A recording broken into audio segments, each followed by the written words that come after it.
Good evening everybody. तो हम start कर रहे हैं आपका part 1 BCom mathematics part algebraic जो आपका चैप्टर था, उसमें मेन पार्ट जो क्वेश्चनिंग का पार्ट स्टार्ट हो रहा है वो अब हो रहा है। तो देखिए मैंने आपको बताया था रो हम ऐसे लिखते हैं, देन कॉलम हम ऐसे लिखते हैं। वो रिवीजन वीडियो मैंने यूट्यूब पे अपलोड कर दी है, आप लोग वहाँ से देख सकते हैं उसको। तो देखिए एक मैट्रिक्स में यहाँ पे आपको पता है ए, अगर आपको स्मॉल ए लिखा गया तो इट मीन्स ये अंदर का एलिमेंट है। अगर आपको कोई कैपिटल में ए लिखा गया तो मैं ये पूरी मैट्रिक्स एग्जाम्पल तो अगर ए कैपिटल में लिखा गया तो ये पूरी मैट्रिक्स को प्रेजेंट कर रहा है। अगर ये स्मॉल वाला ए लिखा है तो ये एक एलिमेंट को जो मैट्रिक्स के अंदर है उसको प्रेजेंट कर रहा है। तो यहाँ पे एक सिंबल दिया गया है, अगर आपको लिखना आई और जे से डिनोट करते हैं। आई माने तो ये रो मानते हैं, ठीक है, और इसको ये कॉलम मानते हैं, ठीक है। तो जैसे कि मैं एक मैट्रिक्स लिखना चाहता हूँ, आपको क्वेश्चन में वो ऐसे एलिमेंट दे रहे हैं जैसे 3 × 3 की एक मैट्रिक्स है, तो इसको आप पूरा कीजिए। तो हम इसको पूरा कैसे कर सकते हैं, यानी 3 इसमें रो हैं, यानी 1 2 एंड 3 रो होंगी और 3 ही कॉलम होंगे, यानी 1 कॉलम 2 कॉलम और 3 कॉलम। तो उसके क्या एलिमेंट हो सकते हैं, हम लिखेंगे ए ए ए ए ए ए ए ए एंड ए। तो ये बन गया आपका 3 × 3 का, ठीक है। तो ए लिखते समय तो हम बोलेंगे इसमें फर्स्ट ये रो कौन सी चली है, फर्स्ट, यहाँ तक ये पूरी फर्स्ट रो है और कॉलम ऐसे फर्स्ट है। तो आगे हम रो के लिए प्रेजेंट कर रहे हैं और पीछे हम कॉलम के। तो रो हमारी जो है फर्स्ट रो है, देन फर्स्ट ही कॉलम है, तो 1 1 प्रेजेंट हो गया। देन रो तो 1 ही चली, आगे रो ही लिखना है। देन फर्स्ट रो चली हुई है और कॉलम कौन सा आ गया, अभी कॉलम आ गया दूसरे नंबर का, तो यहाँ पे 1 2। देन फिर ए जो लिखा है आपका, रो तो ये 1 ही चली हुई है, देन 1 2 3 कॉलम कौन सा आ गया 3, तो 1 3, ठीक है। नेक्स्ट फिर आपकी रो, अब देखो दूसरी नंबर की रो आ गई, तो ये आपके आगे आ जाएगा 2 और कॉलम कौन सा है, कॉलम 1 है क्योंकि 1 नंबर का ही कॉलम चला हुआ है। फिर उसके बाद रो तो ये पूरी 2, यानी सबके आगे यहाँ पे 2 2 लिखते जाएंगे, तो आपकी पूरी रो आपकी 2 है। अब कॉलम देखो, ये कॉलम नंबर 1 2, ये कॉलम नंबर 2 है क्योंकि 1 ऐसे है 2 ऐसे है, और ये कॉलम नंबर 3 है। तो फिर ऐसी ये रो आ गई 3 वाली और कॉलम ये पूरा 1 ही है। देन फिर उसके बाद पूरी रो 3 रहेगी, कॉलम नंबर 2 आ गया, फिर ये आपके यहाँ पे 3 आ गया और कॉलम नंबर 3 आ गया। तो हम इसको ऐसे प्रेजेंट करेंगे, ठीक है। तो ये आपका प्रेजेंट का तरीका होगा कि 3 × 3 की आप इसको कैसे प्रेजेंट कर सकते हो। तो आपको ऐसे ही कुछ सम क्वेश्चन ये मिला के पूछेगा, या फिर आपके पूछ सकता है if a matrix has 24 element, अगर एक मैट्रिक्स के 24 एलिमेंट्स है, what are the possible order it can have. तो कुछ ऐसा क्वेश्चन पूछ सकता है। इसका मतलब क्या हुआ, अगर आपके पास एक मैट्रिक्स है और उसके अंदर टोटल 24 एलिमेंट, 24 एलिमेंट का मतलब क्या होता है, जैसे कि इसके अंदर कितने एलिमेंट है टोटल 1 2 3 4 5 6 7 8 9 9 है, और ये आप डायरेक्ट कैसे निकाल सकते हो, 3 × 3 3 3 ज़ा 9, तो यानी कि 9 एलिमेंट है। अगर हम रो को कॉलम से मल्टीप्लाई कराए तो पता लग जाता है कि इसके अंदर के एलिमेंट्स टोटल कितने आएगा गिनने की बजाय। तो आपको ऐसा क्वेश्चन पूछा गया है, if a matrix has 24 elements, अगर किसी मैट्रिक्स में 24 एलिमेंट है, यानी अंदर के 24 अगर हैं, तो वट तो पॉसिबल क्या हो सकती है इनकी, अगर ये 24 है तो इसकी क्या पॉसिबल हो सकती है। तो इसकी पॉसिबिलिटी क्या हो सकती है, या तो रो 1 होगी और कॉलम पूरे 24 होंगे, एक पॉसिबिलिटी तो ये आएगी। या फिर क्या हो सकता है, आपकी रो 2 हो जाएंगी और आपकी कॉलम जो है वो 12, यानी कि मल्टीप्लाई करके 24 आना चाहिए। तो इस हिसाब से हम कॉम्बिनेशन बना सकते हैं। ये क्वेश्चन पूछने लायक है नहीं वैसे, लेकिन एग्जामिनर देखो कुछ भी पूछ सकता है, ठीक है। तो इसी हिसाब से आपकी ये वीडियोस होंगी आपकी। तो देखिए मैं एक मैथ में आपको क्वेश्चन दिखा देता हूँ और इस क्वेश्चन से आपको फर्स्ट वो करना है, ठीक है। तो फर्स्ट में बोला इन द मैट्रिक्स, आपको एक मैट्रिक्स गिवन है, इसमें फर्स्ट एलिमेंट सेकंड ये आपको दिया गया, राइट। तो आपको क्वेश्चन के नंबर आंसर देने। फर्स्ट बोला दी order of the matrix, matrix का ऑर्डर क्या है, मतलब ऑर्डर हम जो यहाँ पे प्रेजेंट करते हैं, ऑर्डर यानी कि इसमें कितनी रो 1 2 एंड 3, इसमें 3 रो हैं और कॉलम कितना है 1 2 3 एंड 4, इसमें कितने कॉलम है 4, तो इसका ऑर्डर है 3 × 4 का, ठीक है। तो फर्स्ट यही आंसर है। तो फर्स्ट देखिए, इन द गिवन मैट्रिक्स, जो हमें मैट्रिक्स गिवन है, देयर आर 3 रोज, हमारे पास 3 रो है जो हमने अभी लिखा है, एंड 4 कॉलम, और 4 कॉलम है, ठीक है। तो द ऑर्डर क्या बन गया 3 × 4 का, पहले रो लिखी जाती है और फिर कॉलम लिखे जाते हैं, ठीक है।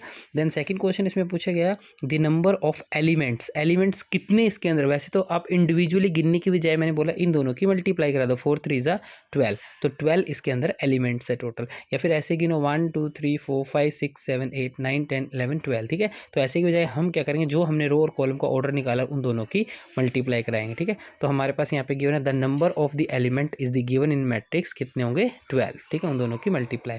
देन थर्ड पूछा गया द एलिमेंट्स ऑफ A3 2 1 ये ऐसे ऐसे करके आपको एलिमेंट पूछा है। तो A13 का मतलब क्या होता है, मैंने बोला था ना ए स्मॉल माने कि एक नंबर जो अंदर का प्रेजेंट करता है, ए कोई भी नंबर हो सकता है।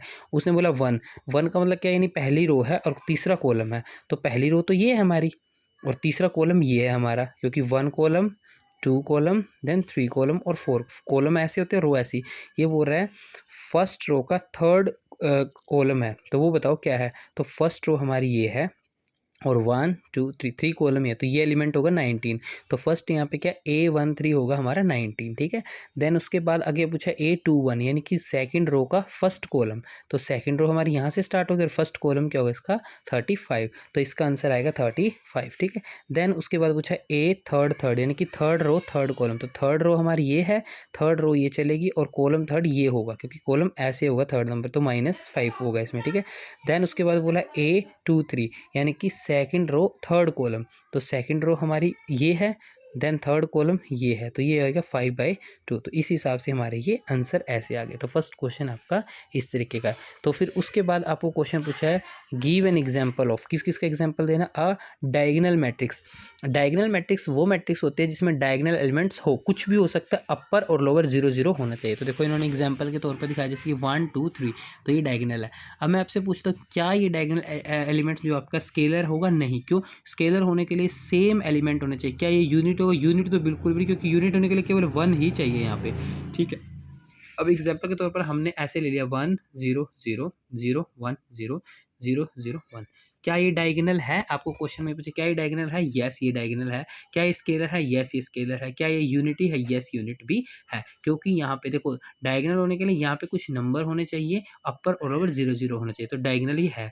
सेकंड मान लीजिए क्वेश्चन ने पूछा नहीं, मैं वैसे आपको एक्सप्लेन कर रहा हूँ। सेकेंडली उसने पूछा क्या ये आपका स्केलर है, स्केलर होने के लिए जो डायगोनल एलिमेंट है वो सेम होने चाहिए, चाहे कुछ भी नंबर हो, 1 नहीं चाहिए, कुछ भी हो वो सेम होने चाहिए। अगर यहाँ पे 1 है तो 1 1 1, 2 है तो 2 2 2, 3 है तो 3 3 3। मान लीजिए फिर मैंने बोला कि मान लीजिए यहाँ पे 1 1 1 ये यूनिट है, फिर ये यूनिट भी है, तो तीनों इसमें कंडीशन है। अब मान लो बच्चे बोलते हैं यहाँ पे 0 0, अगर 0 तो क्या ये डायगोनल होगी, नहीं, तो वो नल ही हो जाएगी, क्योंकि सारे ही 0 हो गए उसके अंदर, ठीक है।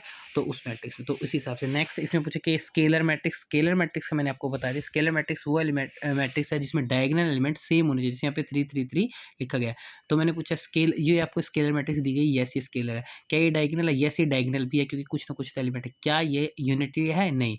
क्यों, क्योंकि इसमें ये 1 नहीं है, 1 ही होना चाहिए उसमें, ठीक है। तो उसके बाद लास्ट पूछा गया a matrix which is a diagonal but not scalar. Diagonal तो होनी चाहिए लेकिन स्केलर नहीं है। तो डायगोनल होने के लिए यहाँ पे एलिमेंट तो होंगे, लेकिन देखो ये भी सेम है, ये भी सेम है, लेकिन यहाँ पे 2 दे दिया। अगर यहाँ पे भी 3 होता तो ये डायगोनल भी होती और स्केलर भी होती, लेकिन उसने बोला स्केलर नहीं होनी चाहिए। स्केलर नहीं तो कोई भी एलिमेंट आप चेंज कर सकते हो, ठीक है। तो ये आपका सेकेंड क्वेश्चन था।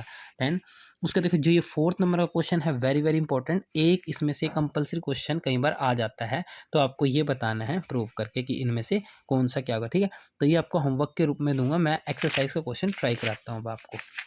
देखिए 5.1 में फर्स्ट क्वेश्चन तो आपको सिमिलर वही दिया गया है।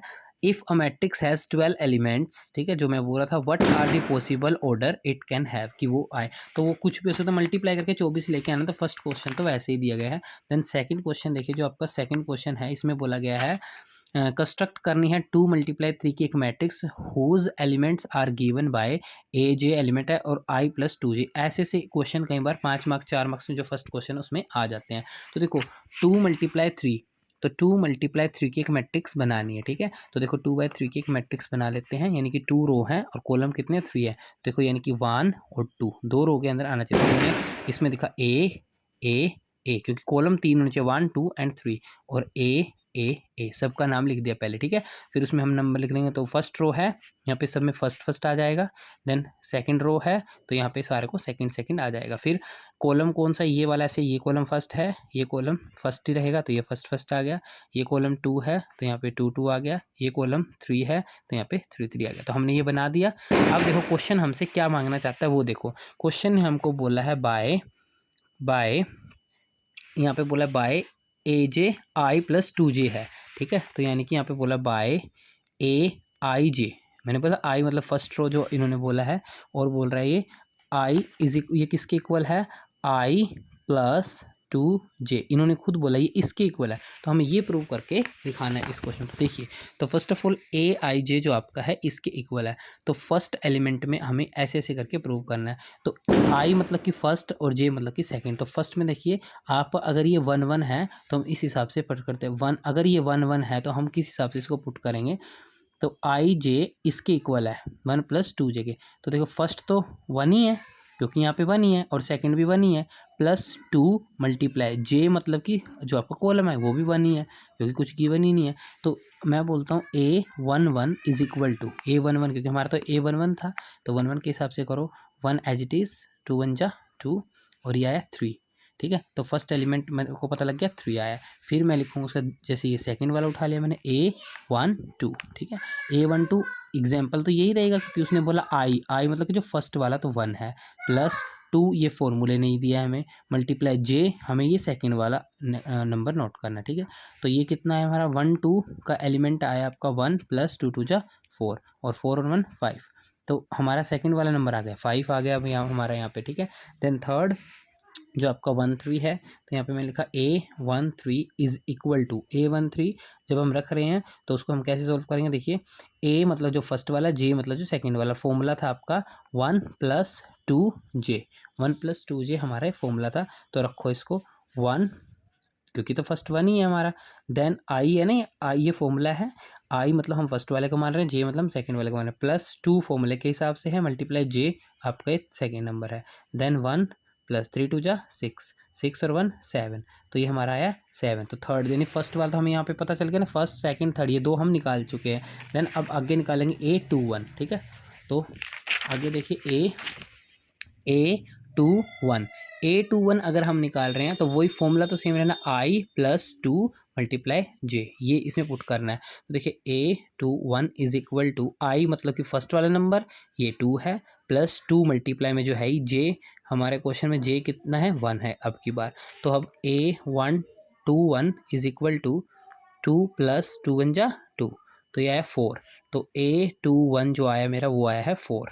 ठीक है, फिर उसके बाद आएगा A22 फॉर्मूला तो यही रहेगा, फॉर्मूला क्या था, I + 2 मल्टीप्लाई जे के साथ मल्टीप्लाई कर दो इसकी, तो I ये है और जे ये है इस क्वेश्चन के हिसाब से। A22 is equal to I मतलब कि 2 आ गया, +2 हमारे फॉर्मूले में था, जे हमारी वैल्यू 2 है, तो ये आएगा A22 इज इक्वल टू 2 + 2 2 जा 4 और 4 और 2 6, A22 आया मेरा 6। अब हमारी सारी मैट्रिक्स फुलफिल हो गई। तो फर्स्ट एंड सेकंड देखो A11 की वैल्यू, यानी कि देखो हमारे पास मैट्रिक्स में था A11 की वैल्यू आई है मेरे पास 3, तो यहाँ पे पुट कर देंगे 3, एक की वैल्यू 3, देन सेकंड A12। ठीक है, A12 की वैल्यू मेरे पास आई है, 12 की वैल्यू है 5, तो यहाँ पे मैंने पुट किया 5। फिर आया है A13, थर्ड एलिमेंट आया 7, देन मैंने पुट कर दिया इसमें यहाँ पे 7। फिर मैंने 21 की वैल्यू आई है 4, देन फिर 22 की वैल्यू आई है मेरे पास यहाँ पे 6। अब एक रहेगी 23 की। ठीक है, तो A23, ठीक है, 23 I + 2 मल्टीप्लाई जे, फॉर्मूला वही रहना है, 2 3 इज इक्वल टू 2 I मतलब कि फर्स्ट यानी कि 2 है, +2 मल्टीप्लाई में जे मतलब कि जो सेकंड एलिमेंट यानी कि 3 आया है, तो ये A23 इज इक्वल टू 2 + 3 2 जा 6, 6 और 2 8, A23 इज इक्वल टू 8, तो ये भी पता चल गया। तो ये वैल्यू आई है मेरे पास 8, तो मैंने पूरी फिलअप कर दी। तो ये क्वेश्चन 5 नंबर का बहुत बार, 4 या 5 नंबर का बहुत बार रिपीट होकर आया है। आई होप सो आप लोगों को ये समझ में आया है। तो इसका आंसर चेक कर लेते हैं। तो आंसर देखिए, जो 2 का ए पार्ट है, 2 का ए पार्ट के आंसर वेयर ये रहे 3 5 7 4 6 8। ठीक है, तो हमारे पास देखिए 3 5 7 4 6 8। ठीक है, तो इस हिसाब से आपको ये करना है। तो इसका सेकंड पार्ट जो है, सेकंड पार्ट सेम है, कंस्ट्रक्ट 3 × 3 की। अब सेम रो सेम कॉलम रखनी है, ए आई जे इसमें एलिमेंट है, और अब की बार I + j का स्क्वायर करना है, यहाँ पे 2 से मल्टीप्लाई उन दोनों का स्क्वायर सिमिलर ही निकालना है। फिर अगला पार्ट भी आपका ऐसा ही है, इस सीक्वेंस में आपको फॉलोअप करना है। तो आप इन 2 पार्ट्स को ट्राई कीजिए, अगर आपसे सॉल्व नहीं हो रहे तो आप फिर से मेरे से समझ सकते हैं। ठीक है, तो मैं इसमें अब आपको करा रहा हूँ क्वेश्चन नंबर 3। क्वेश्चन नंबर 3 में देखिए आपसे क्या पूछा गया है, find the value of a b c d, ये स्मॉल में दिया गया है, तो यानी कुछ एलिमेंट्स पूछे हैं, मैंने आपको बताया था, from the matrix of equation, आपको एक मैट्रिक इक्वेशन दी, देखो क्वेश्चन ने खुद बोला है ये मैट्रिक्स इसके इक्वल है, तो हम पहले इसको उतार लेते हैं एक बार। तो देखिए हम स्टार्ट करते हैं, यहाँ पे बोला हुआ है a+3 2b-8 c+1 और यहाँ पे 4d-6, ये किसके इक्वल है, कुछ इक्वेशन में खुद ही बताया ये इक्वल है 0-6 -3 और 2d, ठीक है। तो ये पूरी इक्वेशन इसके इक्वल है, जब इक्वल बीच में आ जाए तो हम बोलेंगे एक एलिमेंट हर एलिमेंट के इक्वल माना जाएगा, ठीक है। तो यहाँ पे हम बोलेंगे a+3 यानी कि जो इसका फर्स्ट है ये इसके फर्स्ट के इक्वल होगा, फर्स्ट, ठीक है। Then second 2b-8 is equal to -6, ये सेकंड हुआ। फिर थर्ड में देखिए c+1 इज इक्वल टू -3, ये आपकी थर्ड हुई।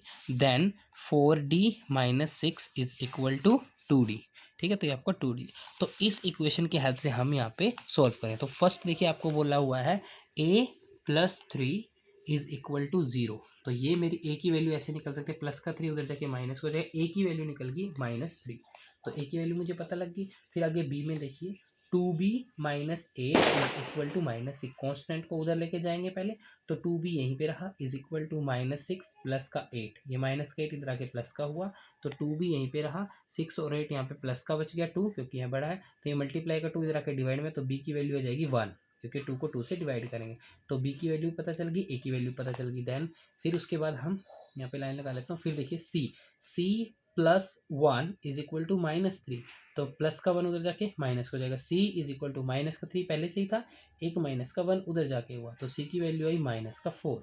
देन d देखिए 4d-6 is equal to 2d, तो देखो कांस्टेंट के पास वेरिएबल तो ये वेरिएबल है, इस वेरिएबल के पास आएगा माइनस का उधर जाए, तो 4d यही था, प्लस का 2d इधर आके माइनस का 2d हुआ, उधर जाके 6 माइनस का उधर जाके प्लस का 6 हुआ, तो यहाँ पे बच गया 2d is equal to 6, multiply का उधर जाके डिवाइड, d की वैल्यू क्या जाएगी 6/2 यानी कि 3, तो इस हिसाब से हमारी मैट्रिक्स फुलफिलअप हो जाएगी, ठीक है। तो हमने ए बी सी सब की वैल्यू निकाल ली है, तो हम नई मैट्रिक्स बना देंगे। तो देखिए हमारे पास क्या क्या वैल्यू आई, हमारे पास ए की वैल्यू क्या आई थी, हमारे पास ए की वैल्यू आई है जी, वेयर ये ए की वैल्यू आई है -3, तो हमने इक्वेशन में क्या बोला, अगर आप ए को -3 जोड़ते हो तो 0 आना चाहिए, हम प्रूव करना चाहते हो। देखो हमारे पास ए की वैल्यू आई है -3 में अगर मैं, हमारे पास ए की वैल्यू है -3, प्लस करना है उसमें, हम इक्वेशन के हिसाब से a+3 प्लस करना है उसमें हमें 3, ठीक है। उसके बाद नेक्स्ट हमारे पास इसमें देखो 2 एज इट इज लिख देंगे यहाँ पे, 2 मल्टीप्लाई, वैसे ये चीज़ मैं प्रूव करने के लिए कर रहा हूँ, सिर्फ करने की जरूरत नहीं है आपको, सिर्फ a b c d इनकी वैल्यू निकालनी थी और ये हमने निकाल दिया, लेकिन आप प्रूव करके देख सकते हो, आपका यही आंसर आना चाहिए, तो ये आपका सही है। 2b की वैल्यू हमारी क्या है, b की वैल्यू है 1, तो b की जगह मैंने लगाया है यहाँ पे 1 माइनस किया 8। देन थर्ड फिर सी की वैल्यू मेरे पास क्वेश्चन में निकले -4, ठीक है, तो सी की वैल्यू आती है -4। देन इक्वेशन बराबर प्लस करना है इसमें 1 और प्लस कर देंगे जिसमें 1। देन उसके बाद 4d-6, डी की वैल्यू मेरे पास आई है 3, तो 4 × 3 माइनस क्या करना है उसमें से 6। तो अब इसको मैं सोल्व करता हूँ, देखता हूँ क्या मेरा वही आता है जो इन्होंने दिया है 0 6 -3 2d, 0 -6 -3 -6 है ना, हाँ, और 2d तो यहाँ पे d की वैल्यू कितनी है 3, ठीक है, तो उस हिसाब से आपका आंसर आना चाहिए। तो देखो 3 में से 3 काटेंगे, ये तो 0 ही बन गया, 2 × 2 2 में से 8 गया माइनस का 6, क्योंकि माइनस का 8 बड़ा है यहाँ पे, फिर माइनस का 4 है, प्लस का 1 है तो माइनस का 3, देन फिर 4 3 12, 12 में से 6 गए, तो आपका कितना बनेगा 6, ठीक है। तो क्या ये इसके इक्वल है, ये 0 है, ये -6 है, -3 है, यहाँ पे देखो 2 3 6 यानी ये 6 है, तो क्या इसके इक्वल है, यस, ये हमने प्रूव किया, ठीक है। आई होप सो आप लोगों को ये समझ में आया है। अब देखिए हमारा क्वेश्चन नंबर 4 है, 4 में भी x y एंड z इनकी वैल्यूज़ निकालनी है और ये वैल्यूज़ इनके इक्वल है, ठीक है। और आपका क्वेश्चन नंबर जो 5 है इसमें भी सिमिलर ही क्वेश्चन है, ये भी आपको ऐसे करना है। देन आपका क्वेश्चन नंबर 6 ये भी सिमिलर है और क्वेश्चन नंबर जो 7 है ये भी सिमिलर है, तो आप लोगों को ये ट्राई कर लेना। मैं एक बार इसमें 7th क्वेश्चन आप लोगों को करा देता हूँ, क्योंकि ये MDU में आया भी हुआ है, आई होप आपको क्लियर हो जाएगा सारा। देखिए क्वेश्चन नंबर 7 क्वेश्चन बोला find the value of x and y की वैल्यू निकालो, और x और y की जब आपको वैल्यू निकालनी है तो मैं बोला x + 10, फिर बोला Y square plus 2y 0 4, minus का 4 है, और ये किसके इक्वल है 3x प्लस 4 3, और ये 0 है वाई स्क्वेयर माइनस 5y, ठीक है। तो ये इसके इक्वल, तो मैंने बोला था ना एक एक इक्वेशन एक दूसरे की इक्वल होती है। तो देखो x प्लस 10 इक्वल किसके है 3x प्लस 4 के। Then second y square plus 2, क्या है ये 2y जो है ये किसके इक्वल है 3 के इक्वल है। देन थर्ड इक्वेशन 0 इसके इक्वल है 0 के इक्वल है। तो थर्ड तो इरेलीवेंट है, लिखने की कोई जरूरत नहीं। तो एक आपकी ये है फिर y square minus 5y is equal to -4। तो हमारे पास ये तीन ही इक्वेशन है मेनली, इन तीन से हमें बनाना है। तो फर्स्ट को देखिए सॉल्व करके x plus 10 is equal to 3x plus 4। तो कांस्टेंट को कांस्टेंट की तरफ, वेरिएबल को वेरिएबल की तरफ, ठीक है, छोटा बड़े की तरफ ऐसे करके। तो ये इधर आएगा और ये उधर जाएगा। तो यहाँ पे देखिए अगर मैं जनरली बोलूँ तो 10 यहीं पे रहा, प्लस का 4 इधर आके माइनस का हुआ, उधर 3x रहा, ये प्लस का उधर जाके माइनस का 1 हो जाएगा। तो 10 में से 4 गए 6 बच गए, और यहाँ पे बच गए 2x। तो 2 मल्टीप्लाई में जाके डिवाइड में, तो x की वैल्यू क्या आ जाएगी 6/2 यानी कि 3। तो x की वैल्यू पता लग गई 3 हमें, ठीक है। फिर उसके बाद अगले वाला देखो पार्ट, इसमें अगले वाला पार्ट में क्या है देखो y square plus 2y is equal to 3, first ये है। तो इसको मैं किसी भी तरीके से सोल्व नहीं कर सकता यहाँ पे क्योंकि ऐसी इक्वेशन दी है। फिर अगले वाला देखो एक और दिया हुआ है हमें वाई स्क्वेयर माइनस 5y, ठीक है, और वो दिया है माइनस का 4। या तो आप इन दोनों इक्वेशन को मल्टीप्लाई करा के करा सकते हो अगर ऐसे कराना है, नहीं तो इसका फिर एलसीएम लेना पड़ेगा जो आपको रूट सॉल्विंग मेथड से करना है। रूट सॉल्विंग माने तो जो आप फैक्टर बनाते हैं ना, फैक्टर बना के हम इसको सॉल्व कर सकते हैं। आई होप से समझ में आएगा। फैक्टर बना दो आप इसके, या फिर आप इसको एलिमिनेट मेथड से कर सकते हो, ठीक है। एलिमिनेट मेथड से करने के लिए आप सेम है, यहाँ पे साइन चेंज कर दीजिए, नीचे वाले साइन देख के उस हिसाब से इसको आप एक्स वाई की वैल्यू निकाल सकते हो। तो इस हिसाब से वीडियो ज़्यादा लंबी होगी। अगर ये क्वेश्चन नहीं सॉल्व होता तो आप मेरे से पूछ सकते हो। Thank you, share, like.